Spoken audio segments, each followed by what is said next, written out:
It's amazing what people do to get on this show. People have quit ESPN just so they can be on the program.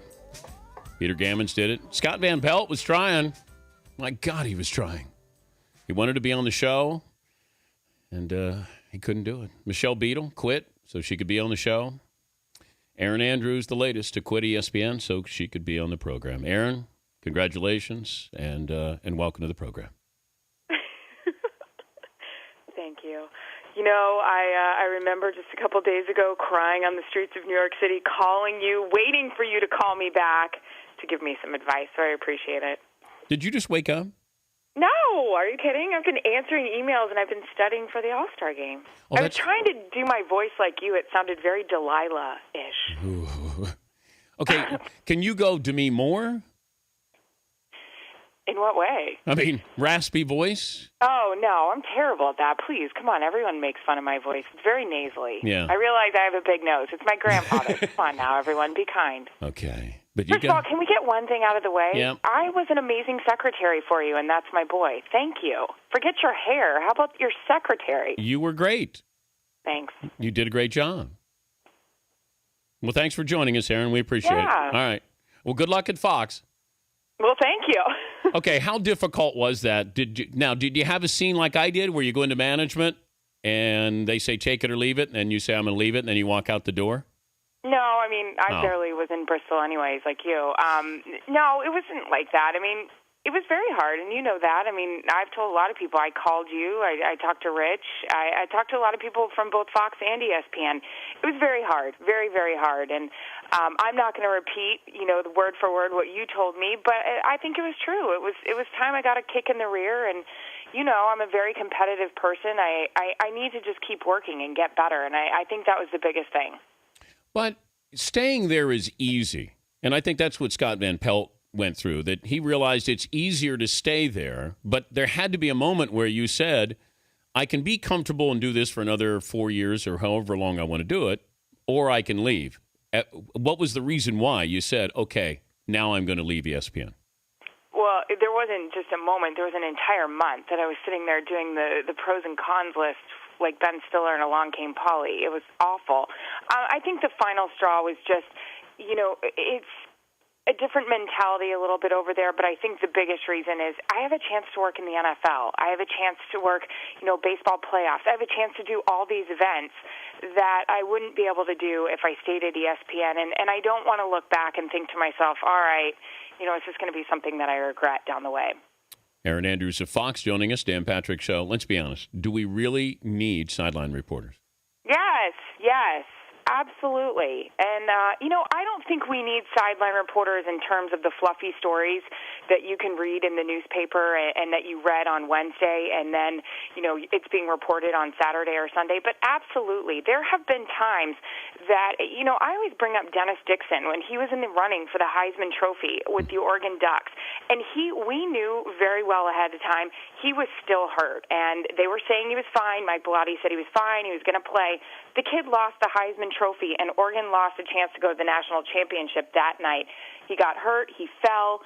The trainers were saying he was fine. I was sitting there looking at him, and the guys, in the booth are watching and calling the game. I went and I started watching the trainer. The trainer is crying as he is working on Dennis Dixon. I'm able to run, get the father, talk to the trainer, all this kind of stuff. I think we are important if you can get the stuff that the guys in the booth aren't able to get to. Okay. And I will argue anyone about that. Okay, one of the great moments that you had was that where you have news unfolding in front of you. Worst sideline reporter moment was what? Joe Paterno outrunning me on the field. Pre-hip surgery. Yes, it's not a proud day. I realize that. And actually, that was a situation that was terrible. Two quarterbacks, I think Michael Robinson was the quarterback at the time. Both quarterbacks got knocked out. He got taken out off in an ambulance at Wisconsin. It was awful. All Joe Pa wanted to do was get back into the locker room, get the team together, try to get them into a better frame of mind. I went one way thinking he was going a certain way. He went the other. I'm full-on sprint running after him.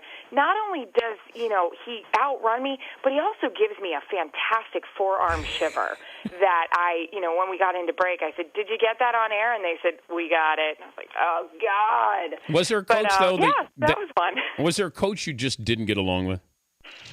No, and I think that, there were coaches I was kind of intimidated, to talk to, but I loved that because I wanted to try to find a way to crack them. I remember when Charlie Weiss was at Notre Dame, and there was a situation that, Jimmy Clausen was dealing with that turf toe. Was he going to come back? It was a huge game against Purdue. They needed it, and they didn't start him, but there was a chance he could come back at half, or, at the second half. And I ran after him at halftime, and I said, I think I asked him in a different way, and he said, "Well, I'm not going to tell you," and I followed him into another question and maybe tell me, and he did. He goes, "Well, we'll probably see him in the second." I said, "Thanks, Charlie, you just told me." But I love that kind of stuff. I think it's great. I think coaches know what a big fan I am and how hard I try, and I try to be disarming, so I love that kind of challenge. But here's the challenge now. You lose that energy of being on the field, in the game, in the moment, and you're going to do studio. Now, how much studio and how much sideline reporting are you going to do at Fox? Well, obviously they're still working on some stuff, but you and I talked about that. I love being out on the field. I will be doing the studio show for college football. Very excited about that. I think the one thing I need to learn, and I look forward to doing, is bringing that excitement and all of that into the studio, and then all the contacts and resources I can bring into that. We'll be working baseball, doing the All-Star game next week with Joe and Tim and Ken, and I'm so excited about that. Going to be working baseball playoffs as well. And, yeah, there is NFL. I'm going to be working the NFL sidelines and maybe some other games. So that is a part of it. I had to be very honest with Fox and tell them I'm still the girl that likes to be out at the games, and I'm proud of that. And they're going to try to appease me in both ways, and I'm really thankful for that. Did you think you got too famous at any point in the last 5 years with ESPN? Here's the thing with me. I don't even look at it that way. I very much feel like I'm a massive dork. You know that. I just kind of laugh at all of it. There are times when you wake up in the morning and your friends are texting you that your pictures are on TMZ or you're walking through the airport, and you're like, why? I don't get it. Lamar Odom was just on my flight. Why is this such a big deal? There were times that I was just so confused. I get the other stuff with the Dancing with the Stars and everything that happened before, but it was really kind of a joke to me, and I always kind of thought it was so funny how everybody thought, oh, she's planning that, she's behind all this, because I don't know, I don't ever think of myself that way. Yeah, I wonder, though, I don't think the mothership likes when talent gets too famous there because they feel like, they want to keep you in-house, that we're all interchangeable there. I think you may have gotten too big. Obviously, with the videotape and all the negativity, all that. I mean, that personal. I mean, that's not. You weren't seeking that. The Dancing with the Stars. I mean, there was so much there that it almost seemed like you had gotten so big that maybe that made them nervous. Did you ever feel that way?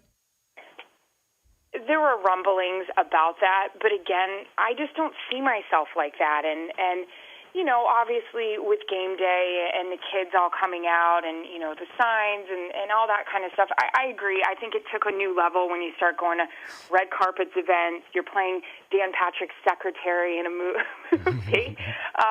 But, I mean, you know me, I'm crying outside the hotel as we're filming that movie because I'm afraid of how it's going to be perceived. I never got to the point where I just kind of thought, oh, I'm getting so big. That's just not me. But, yeah, I did hear the rumblings that, hey, maybe they would prefer if you don't, if you're not in the spotlight too much. But it's not like I ever called the paparazzi out to come see where I am or any of that. I'm always so curious why they even care.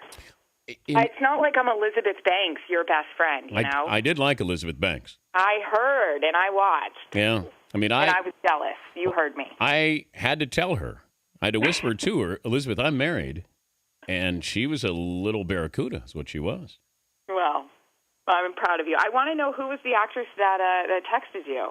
Or was it an actor? Do we know? It was an actress who texted me about my movie role and had very complimentary things to say. But well, she's going through a troubling time right now, and I think you'll read, she's on the covers of the tabloids right now. So it was just a nice little note. I appreciated that, and that's really where it should end. Okay.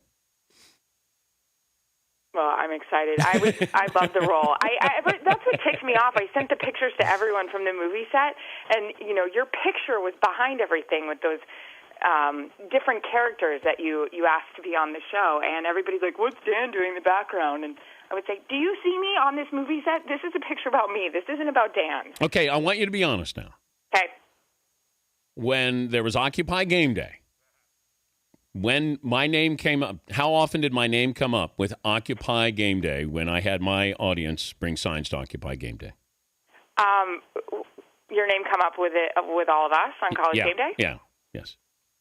Producers. I can't tell if you're going to be upset if I say this. I don't think it came up very much.